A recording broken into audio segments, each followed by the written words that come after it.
যদি ওনার কিছু হয় তবে তোমার ফাঁসি হয়ে যাবে। তুমি কি জানো উনি কে? উনি কোটি টাকার মালিক। যদি আমার মালিকের কিছু হয় তবে আমি তোমাকে ছাড়ব না। এখন এদের কেউ বাঁচাতে পারবে না। শহর তখনও পুরোপুরি জাগেনি। সূর্যের প্রথম কিরণ কংক্রিটের দালানের মাঝে পথ খুঁজছিল। আর ঠিক তখনই এক রোগা পাতলা ছেলে কাঁধে ছেঁড়া বস্তা নিয়ে গলিতে প্রবেশ করল। বয়স ওই 18-19 বছর। নাম ছিল আদিত্য। মানুষ তাকে নামে চিনত না। সবাই তাকে বলত, আরে ওই আবর্জনা কুড়োনো ছেলেটা। আদিত্য প্রতিদিন ভোর 4টের সময় উঠত, মায়ের পুরনো শাড়ি দিয়ে বানানো বস্তাটা তুলত আর বেরিয়ে পড়ত। হোটেলের পেছনে, হোস্টেলের ডাস্টবিন, হাসপাতালের বাইরে পড়ে থাকা মেডিকেল বর্জ্যের স্তূপ, যেখান থেকে যা পাওয়া যায়, প্লাস্টিক, বোতল, কার্ডবোর্ড, বেলা বাড়া পর্যন্ত বস্তা ভলে যেত। দুপুর নাগাদ ভাঙাড়ির কাছে বেচে দিত। ওই টাকাই ছিল তার ফি, ওই টাকাই তার বই, ওই টাকাই তার স্বপ্ন। লোকেদের এটা জেনেও কোনো ফারাক পড়ত না যে ওই আবর্জনা কুড়োনো ছেলেটাই শহরের সরকারি মেডিকেল কলেজে এমবিবিএস প্রথম বর্ষের ছাত্র। কলেজে তার পরিচয় আলাদা ছিল। ছেঁড়া চপ্পল, পুরনো জামাকাপড়, ব্যাগে নতুন বইয়ের ওপর খবরের কাগজের মলাট। কিছু ছেলে হাসত, ভাই আজ কোন আবর্জনা পড়ছিস? কেউ বলতো, ডাক্তার হবে, আগে স্নান করা তো শেখ। আদিত্য কিছু বলতো না। সে জানত উত্তর দিতে সময় নষ্ট হয়। তার পড়ার জন্য সময় দরকার ছিল। রাতে যখন শহর ঘুমত তখন আদিত্য জাগত। রাস্তার ধারে হলুদ স্ট্রিট ল্যাম্পের নিচে বসে অ্যানাটমি পড়ত। হাড়ের নাম, শিরার রাস্তা, হৃৎস্পন্দন। তার সবথেকে বেশি হার্ট বা হৃদয় পছন্দ ছিল। যদি হার্ট ঠিক থাকে তবে মানুষ সবকিছু সহ্য করে নেয়, সে নিজেকে বলত। তার বাবা বছর কয়েক আগেই চলে গিয়েছিলেন। মা অন্যের বাড়িতে বাসন মাজত। অনেক সময় ফি ভরার টাকা পুরো হতো না। তখন আদিত্য দুদিন বেশি আবর্জনা কুড়াত, উপোস থাকত, কিন্তু বই পড়া অসম্পূর্ণ ছাড়ত না। একদিন কলেজে প্রফেসর জিজ্ঞেস করলেন, বলো যদি রোগীর কাছে টাকা না থাকে তবে ডাক্তারের কর্তব্য কি? ক্লাস চুপ ছিল। আদিত্য হাত তুলল। স্যার, ডাক্তারের কর্তব্য চিকিৎসা, বাকি সব পরে। কিছু ছাত্র হাসল। প্রফেসর চুপ রইলেন। ওনার নজর কিছুক্ষণের জন্য আদিত্যর ওপর আটকে গেল। সেই বিকেলে আদিত্য হাসপাতালের বাইরে আবর্জনা কুড়োচ্ছিল। সামনেই সেই বড় প্রাইভেট হাসপাতাল যেখানে 1 মিনিটের ফিতে কোনো গরিবের পুরো বছর কেটে যায়। সে রোজ ওখান দিয়ে যেত, কিন্তু সেদিন ভাগ্য তাকে ওখানেই থামিয়ে দিল। ভেতর থেকে চিৎকার এলো, দৌড়াদৌড়ি, সিকিউরিটির আওয়াজ, তাড়াতাড়ি করো, আইসিইউ তৈরি করো। আদিত্য মাথা তুলে দেখল, স্ট্রেচার দৌড়চ্ছিল। দামি স্যুট পরা এক ব্যক্তি অজ্ঞান হয়ে পড়েছিলেন, মুখে ভয় ছিল। আদিত্যর চোখ কুঁচকে গেল। সে বুকে হাত রাখল। হার্ট। সে বিড়বিড় করল। সে যে লক্ষণগুলো দেখল তা সে বইয়ে পড়েছিল। সে জানত না যে এটাই সেই মুহূর্ত যা তার জীবনকে আবর্জনার স্তূপ থেকে তুলে ইতিহাসের পাতায় নিয়ে যাবে। আর এটা তো শুধু শুরু ছিল।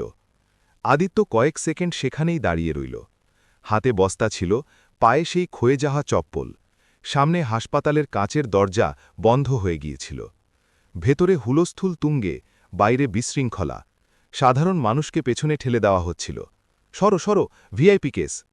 আদিত্যের হৃৎস্পন্দন দ্রুত চলছিল, কিন্তু ভয় নয়। মাথায় একটাই জিনিস ঘুরছিল, এটা সাধারণ হার্ট অ্যাটাক নয়। যা সে দেখেছিল তা ক্লাসে পড়া কেসের সাথে মিল ছিল। ঘাম, নীল হয়ে যাওয়া মুখ, শ্বাসকষ্ট। যদি সময়ে কিছু না করা হয়, সে কথা অসম্পূর্ণ রাখল। সে ভেতরে যেতে চাইছিল না, যেতে নয়, দৌড়ে পৌঁছতে চাইছিল। কিন্তু যেই সে গেটের দিকে পা বাড়াল, সিকিউরিটি গার্ড তাকে আটকে দিল। আবে, কোথায় যাচ্ছিস? আমাকে ভেতরে যেতে হবে, আদিত্য শান্ত স্বরে বলল। গার্ড তাকে আপাদমস্তক দেখল। বস্তা, নোংরা হাত, সাধারণ চেহারা। তুই পাগল নাকি? সর এখান থেকে। আদিত্য আবার চেষ্টা করল। ওই লোকটির অবস্থা খুব খারাপ, হয়তো ম্যাসিভ হার্ট অ্যাটাক। গার্ড হেসে উঠল। হো ডাক্তার সাহেব, চল ভাগ এখান থেকে, নইলে এখন ডান্ডা পড়বে। আদিত্য পিছিয়ে এলো, কিন্তু নজর এখনও কাচের দরজার ওপারে ছিল। সে ভেতরে দৌড়তে থাকা ডাক্তারদের দেখতে পাচ্ছিল। বড় বড় নাম, দামি ডিগ্রি, তবুয়া চোখে মুখে আতঙ্ক পরিষ্কার ছিল। তার হাত আপনা আপনি কাঁপতে লাগল। যদি আমি ভুল হই, যদি আমি ভেতরে যাই আর কিছু বিগড়ে যায়। সে প্রথমবারের মতো নিজের ভয় অনুভব করল। সে রাস্তার ধারে বসে পড়ল, বস্তা নিচে রাখল, কপালে হাত রাখল। তার মায়ের কথা মনে পড়ল। বাবা, তুই যাই হ, কিন্তু ভুল কাজ করিস না। এটা ভুল ছিল না তো? আইনের হিসেবে ভুল, মানবিকতার হিসেবে। ভেতর থেকে এক নার্সকে বাইরে দৌড়ে আসতে দেখা গেল। ডাক্তারবাবু, বিপি পড়ে যাচ্ছে, কেউ একজন আইসিইউ রেডি রাখতে বলল, কিছু বোঝা যাচ্ছে না। আদিত্য উঠে দাঁড়াল। এখন ভয় পেছনে সরে যাচ্ছিল। সে নিজেকে বলল, যদি আজ চুপ থাকি তবে সব পড়াশোনা বেকার। সে আবার গেটের দিকে এগোল। এবার গলায় দ্বিধা ছিল না। আমি মেডিকেল স্টুডেন্ট, সে উঁচু গলায় বলল। কিছু লোক থামল। আমি এমবিবিএস করছি, আর আমার মনে হয় ভেতরে যা হচ্ছে তার ঠিক দিকে যাচ্ছে না। এক ডাক্তার ঘুরে দেখলেন। তুমি? আদিত্য মাথা নাড়ল। হ্যাঁ, আমি। আর যদি আপনারা আমাকে 5 মিনিট দেন তো হয়তো একটা প্রাণ বাঁচতে পারে। হলে নিস্তব্ধতা নেমে এলো। কেউ হাসল, কেউ রেগে গেল। এটা কি ইয়ার্কির সময়? কেউ একজন বলল। আদিত্য জানত এখন পিছু হটার কোনো রাস্তা নেই। হয়তো সে এখানেই আটকে যাবে চিরকালের জন্য আবর্জনা কুড়োনো ছেলে হয়ে, অথবা সে সেটা করবে যার জন্য সে আবর্জনার স্তূপে বসে স্বপ্ন দেখেছিল। আর ভেতরে সময় দ্রুত শেষ হচ্ছিল। হলে দাঁড়িয়ে থাকা লোকগুলো আদিত্যকে এমনভাবে দেখছিল যেন সে ভুল জায়গায় চলে এসেছে। কেউ ফিসফিস করে বলল, এ তো সেই আবর্জনা কুড়োনো ছেলেটা না? অন্যজন হেসে উত্তর দিল, আরে হ্যাঁ, এটাই, আজ ডাক্তার হওয়ার নাটক করছে। আদিত্য কারো দিকে তাকাল না। তার নজর শুধু ওই দরজার দিকে ছিল, যার পেছনে এক ব্যক্তি মৃত্যুর সাথে লড়ছিল। তখনই এক সিনিয়র ডাক্তার সাদা চুল আর ভারী গলার স্বর নিয়ে এগিয়ে এলেন। নাম কি তোমার? আদিত্য স্যার। আর তুমি কি করবে ভেতরে গিয়ে? আদিত্য না থেমে বলল, আগে অ্যাঞ্জিওগ্রাফি রিপোর্ট দেখব। যদি আমার ধারণা ঠিক হয় তবে ব্লকেজ এমন জায়গায় যেখানে ডাইরেক্ট ইন্টারভেনশন ঝুঁকিপূর্ণ। ডাক্তারের ভ্রু কুচকে গেল। এসব তুমি কিভাবে জানো? বই থেকে স্যার, আর রাত জেগে। তার গলায় না অহংকার ছিল না ভয়, শুধু বিশ্বাস। কিছুক্ষণের জন্য ডাক্তার চুপ রইলেন। ভেতর থেকে আবার আওয়াজ এলো, স্যার, পালস খুব উইক। ডাক্তার দীর্ঘশ্বাস নিলেন। ঠিক আছে, তিনি বললেন, 5 মিনিট। যদি তুমি একটাও ভুল পদক্ষেপ নাও তবে তোমাকে আমি নিজে বাইরে ছুড়ে ফেলব। আদিত্যর বিশ্বাস হচ্ছিল না। ধন্যবাদ স্যার। তার হাত কাঁপছিল যখন সে বস্তাটা এক কোণে রাখল। সেই হাত যা কিছুক্ষণ আগে আবর্জনা উঠাচ্ছিল এখন গ্লাভস পরছিল। অপারেশন থিয়েটারের আলো চোখে বিঁধছিল। মেশিনের বিপ বিপ শব্দ তার হৃৎস্পন্দনের সাথে মিলছিল। রোগী স্ট্রেচারে পড়েছিল। বয়স 50-এর কাছাকাছি, দামি পোশাক, কিন্তু মুখ সাদা। মনিটরের লাইনগুলো এলোমেলো ছিল। আদিত্য স্ক্রিন দেখল। তার ধারণা ঠিক ছিল। লেফট সাইডে মেজর ব্লকেজ আছে। সে ধীরে বলল। এক নার্স অবাক হয়ে তার দিকে তাকাল। ডাক্তার জিজ্ঞেস করলেন, এখন? আদিত্য ঢক গিলে বলল, যদি এখন স্ট্যান্ডার্ড পদ্ধতি নেওয়া হয় তবে হার্ট জবাব দিয়ে দিতে পারে। ঘরে পিনপতন নিস্তব্ধতা ছিল। তাহলে তোমার পদ্ধতি? আদিত্য মাথা তুলল। ঝুঁকিপূর্ণ, কিন্তু এটাই শেষ রাস্তা। ডাক্তার ঘড়ি দেখলেন। তোমার কাছে 2 মিনিট আছে। আদিত্য নিজের শ্বাস সামলাল। সে মায়ের মুখ মনে করল আর হাত বাড়াল। সেই মুহূর্তে সে না গরিব ছিল না আবর্জনা কোড়ানো ছেলে। সে শুধু এক মেডিকেল স্টুডেন্ট ছিল যে একজন মানুষের ধড়কন ধরে দাঁড়িয়ে আছে। অপারেশন থিয়েটারে ঘড়ির টিকটিক হঠাৎ খুব জোরে মনে হতে লাগল। প্রতিটা সেকেন্ড যেন কোনো সিদ্ধান্তের মতো ছিল। আদিত্যের আঙুল গ্লাভসের ভেতর হালকা ঘাম ছিল, কিন্তু ধরা শক্ত ছিল। সে নিজেকে বলল, ভয়কে বাইরে রাখো, মগজকে ভেতরে। সিনিয়র ডাক্তার তার প্রতিটি নড়াচড়া দেখছিলেন।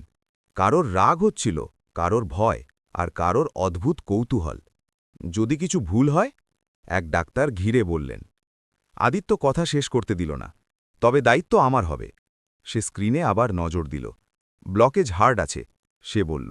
সোজা পথে চাপ দিলে আর্টারি ফেটে যেতে পারে।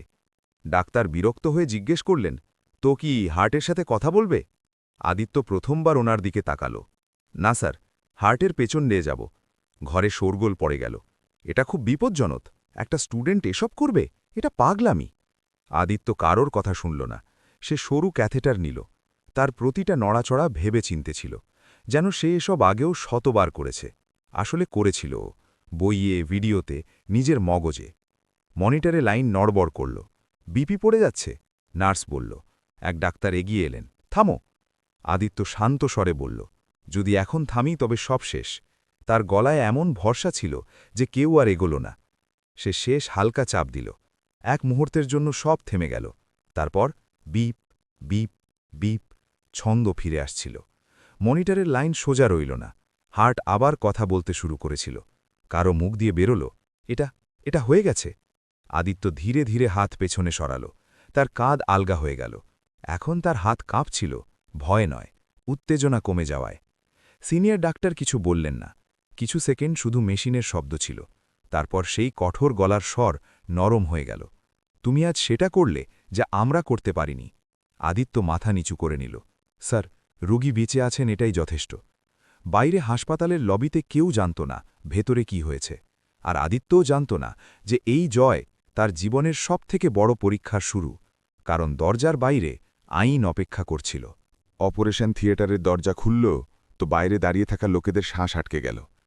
কিছু লোকের আশা ছিল, কিছু লোকের ভয়, আর কিছু লোকের শুধু তামাশা দেখার ইচ্ছে ছিল।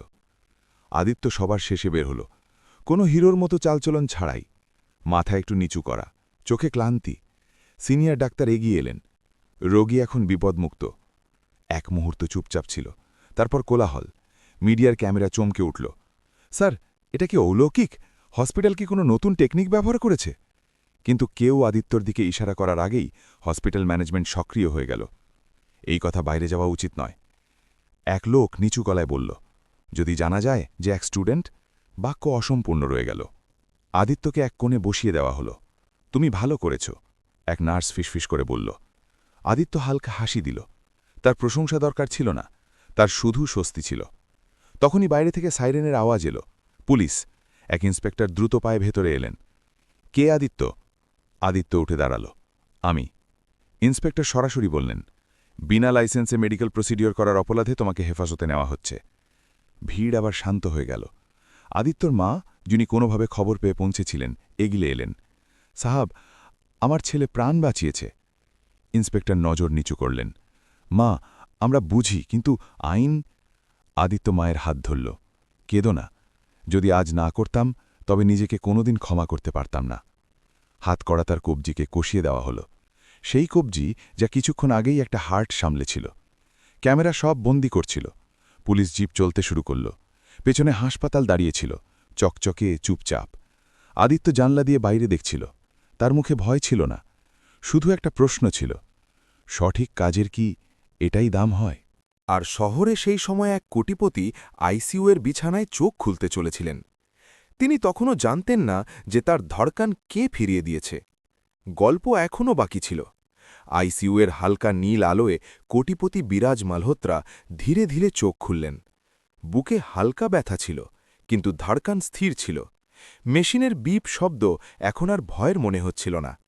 তিনি শুকনো ঠোঁটে জিজ্ঞেস করলেন, আমি বেঁচে আছি? পাশে দাঁড়ানো প্রাইভেট ডাক্তার সঙ্গে সঙ্গে ঝুঁকে বললেন, জি স্যার, আপনি একদম সুরক্ষিত। হসপিটালের টিম। বিরাজ তার কথা কেটে দিলেন। মিথ্যে বলো না। অজ্ঞান হওয়ার আগে আমি তোমাদের মুখ দেখেছিলাম, তোমরা ঘাবড়ে গিয়েছিলে। তার গলা দুর্বল ছিল, কিন্তু দাপট বেঁচে ছিল।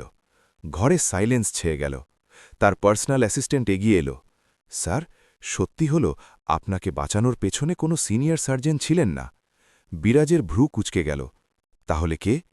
কিছু মুহূর্তের নিস্তব্ধতার পর অ্যাসিস্ট্যান্ট বলল, এক মেডিকেল স্টুডেন্ট, খুব গরিব, আবর্জনা কুড়িয়ে পড়াশোনা করে। বিরাজের চোখে বিস্ময় পরিষ্কার ছিল। নাম? আদিত্য। মনিটরের বিপ জোরে হল। আরও কোথায়? স্যার, পুলিশ তাকে নিয়ে গেছে, বিনা লাইসেন্সের সার্জারির কেস। বিরাজ চোখ বন্ধ করে নিলেন। কিছু সেকেন্ড পর খুললেন তো তাতে রাগ ছিল।